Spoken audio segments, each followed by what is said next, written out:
Thank you so much, sir, for joining us this afternoon. We do not take this privilege for granted in any way. Ladies and gentlemen, good afternoon. My name is Emmanuel Ijoma, for those of us who don't know, HR Talent Manager, O2 Academy Lagos. Today, a round of applause for yourselves, a round of applause.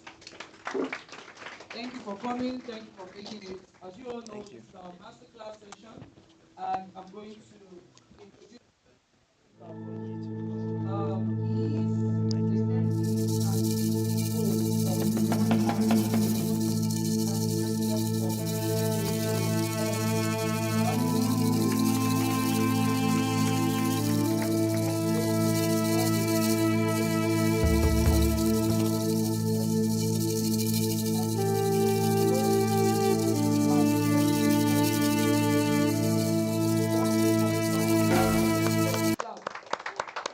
Some of us were not born then.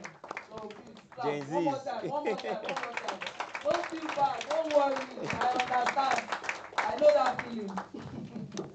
And he has worked on a lot of brands, the most visible local and multinational brands in Nigeria, with thriving firms in advertising, public relations, and content production. Ladies and gentlemen, seated with us today is Mr. Lanre Adisa. Celebrating.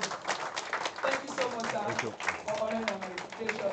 And somebody special is going to be anchoring this beautiful section. He is the Associate Provost of O2 Academy, also known as Creative Nerd, aka Uche Ozo. Please celebrate him, celebrate him. Is that you're celebrating your Associate Provost? You know you have not received your certificate. Thank you. Over to you, Mr. Uche. Second. Yeah. Thank you. All right, good afternoon, everybody, and welcome to our masterclass with Lanre Adisa. And we also welcome our online audience because we're streaming live as well.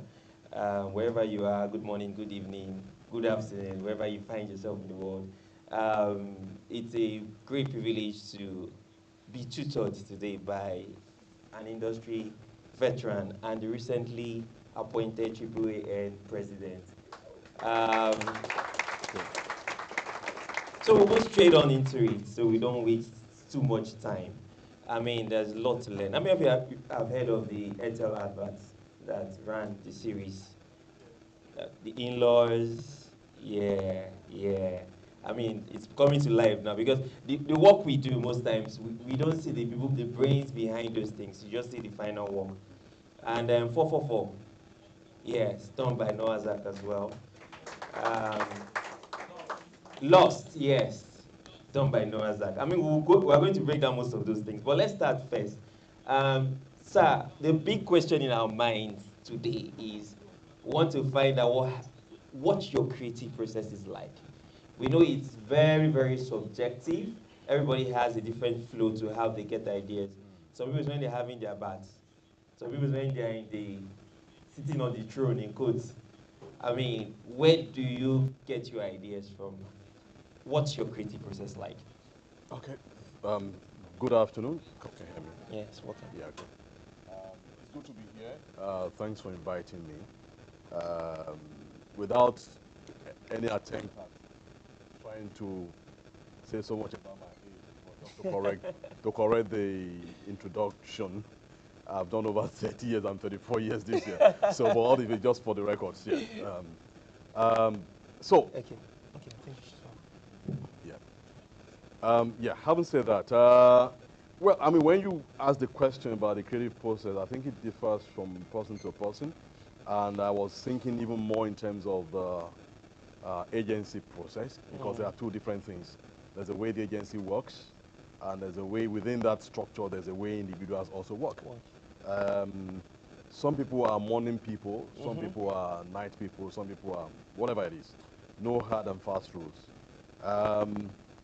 I would say, I think the most important thing, whichever way, whether it's the individual or the agency, the organization, the most important thing of, do we know enough? You need to gather as much as possible.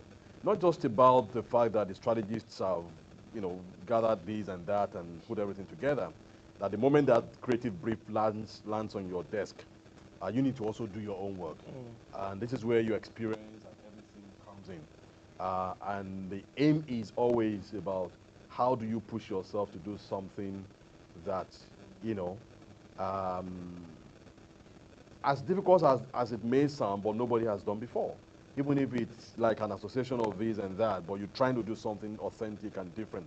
So in terms of ideas, so for me as a person, um, the moment I know what the brief is, what the challenge is, I'm clear about all those things.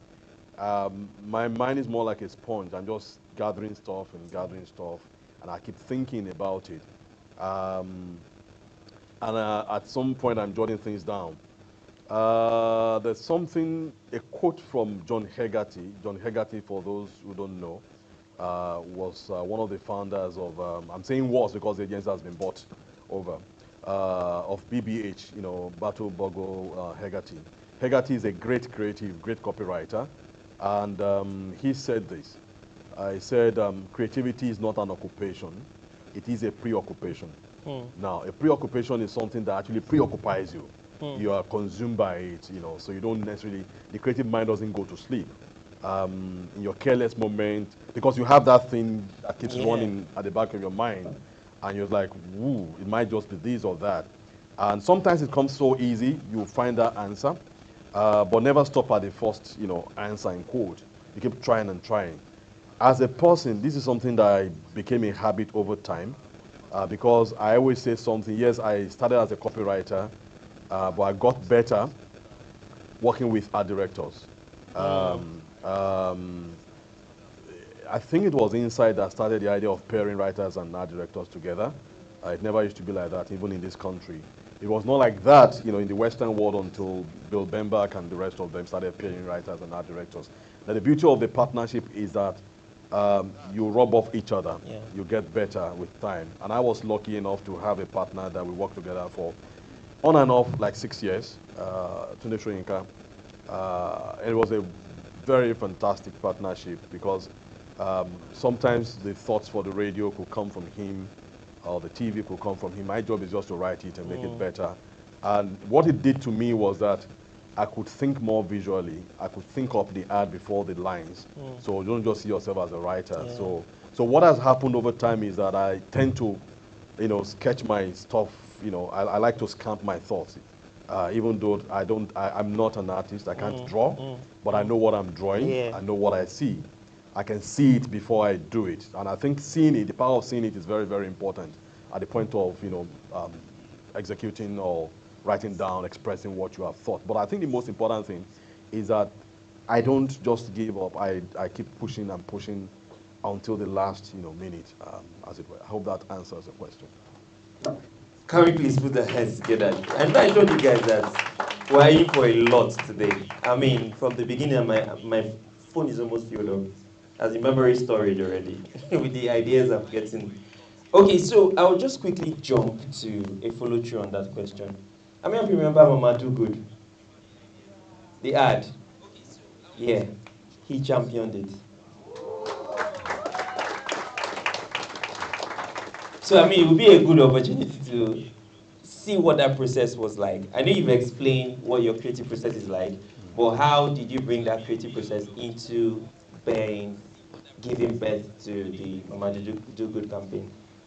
Okay, thank you very much. So Mama Do Good was something we did a very early stage of Noazak.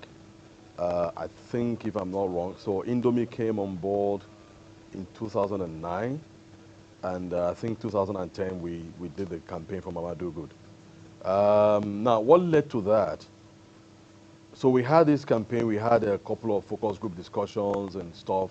Now we came to a premise that there's no, I mean, look, no matter how any other person may see your mom, they can say she's a winch or she's a this or she's a that. But to you, she is, you know, the best thing ever. Yes. Even if you have your disagreements. So there's, you know, there's something about mothers, very unique about mothers, from one mother to another.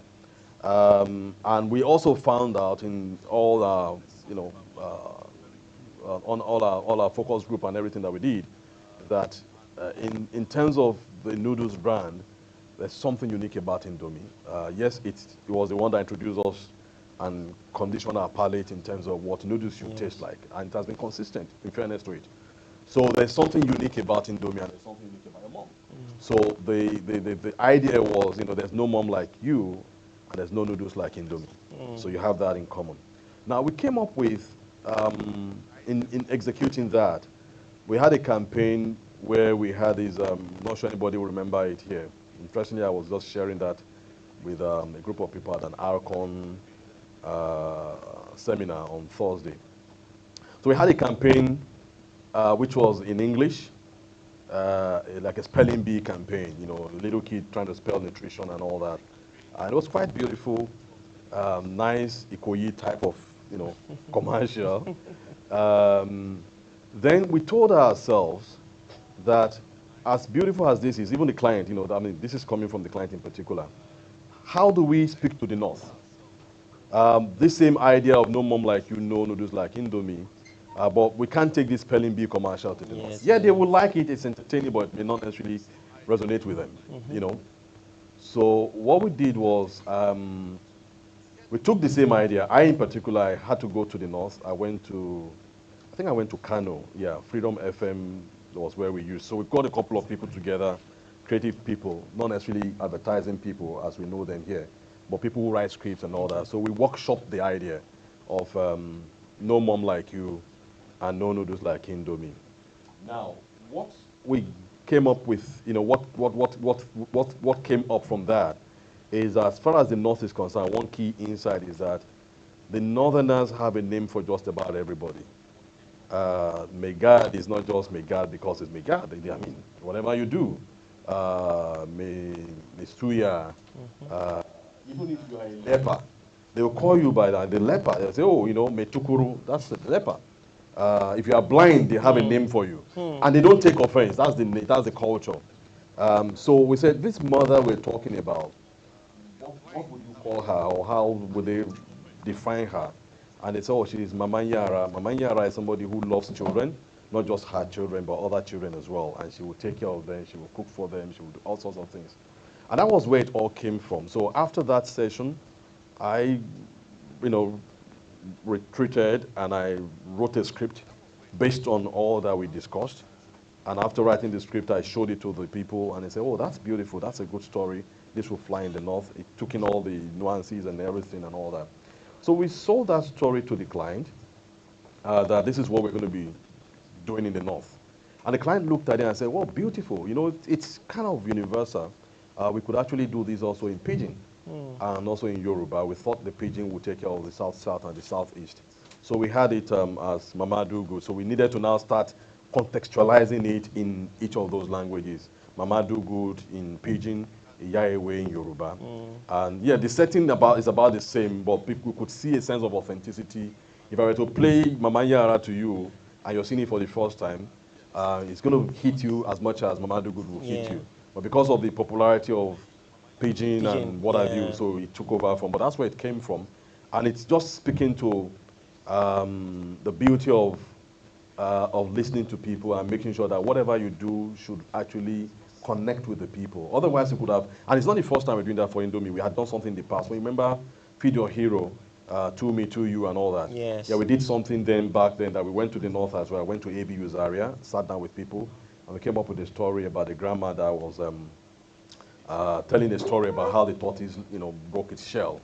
And the reason for that was also simple, cultural nuances. We were asking people in the North, what does it mean for your child to be your hero? In the South, we had a commercial with a mighty boy, a boy that finished his assignment and he was flying like a Superman and all that. And of course, we had the To Me, To You, kids doing stuff to make life better for other people. But we said in the North, again, that may not fly well enough. What do we do in the North? So we went to the North again.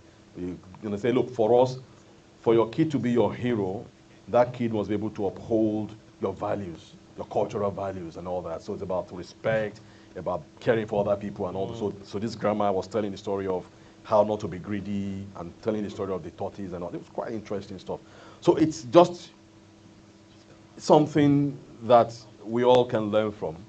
And in learning from it as a business, as a group, one of the things that we decided to do at some point, like 2 years ago, was actually to start an agency in Abuja that caters to the north as an entity, because it's more than half of the country is northern.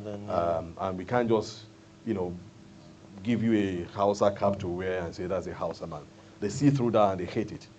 So, you know, that's part of the things about, you know, getting it right with people. Yeah. Awesome.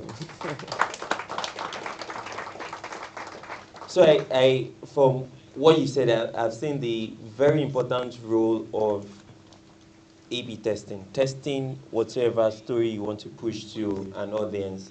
I mean, getting a live feedback from them, and not just you assuming. No, let me speak to that, because sometimes we can get it wrong with testing. I mean, it differs from one client to the other. Some clients want to just test, and sometimes in testing they kill the idea. There's nothing wrong with testing as long as you have a very open mind. But there are brands that just trust their guts, they do their homework, they trust themselves, they trust the agency, and they just do it. I mean, it's good I said just do it. Nike is one of such brands. Everything that you saw on Airtel, we never tested with anybody. So you have to trust your gut sometimes, because sometimes in testing, you get into analysis that is leading to paralysis, and I don't think that is encouraging. Yes, but it's okay to test, and sometimes you test and you miss the point, and sometimes it's good. So a good example is Mama Na Boy.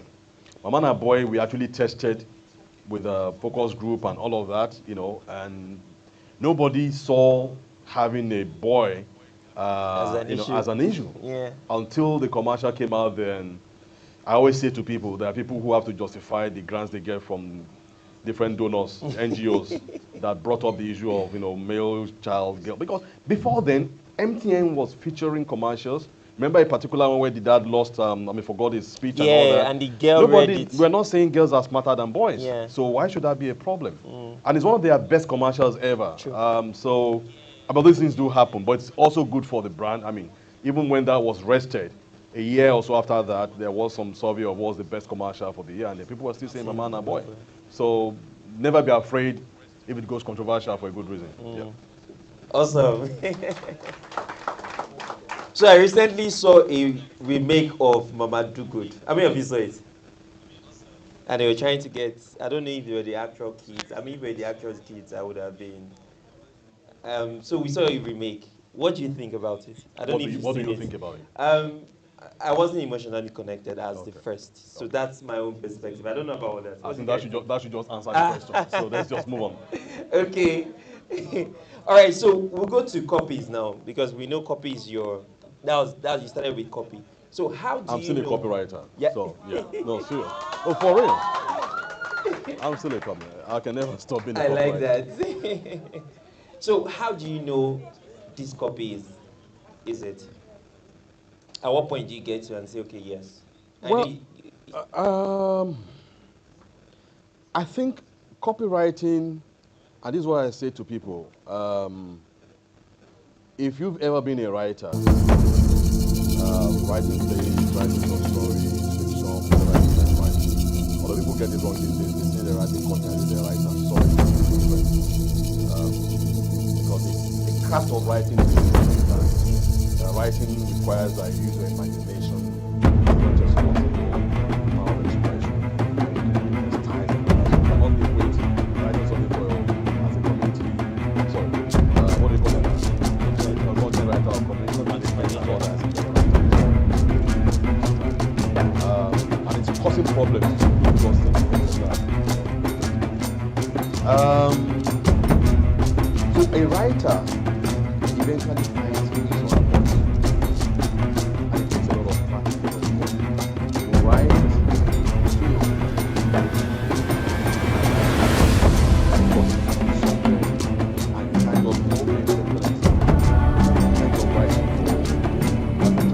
So somebody gave an analogy that if you went to Italy and you were going to the museum where Michelangelo's David, the sculpture, is exhibited, leading to that sculpture, you're going to see a lot of slabs of marble that were not finished. And what they said, Michelangelo said, was that he was looking for David in those marble slabs, but couldn't find David until he got to that final one. He just kept chiseling and chiseling until he found David. exactly what we do. So we're cutting away the fat. We're looking for what is important.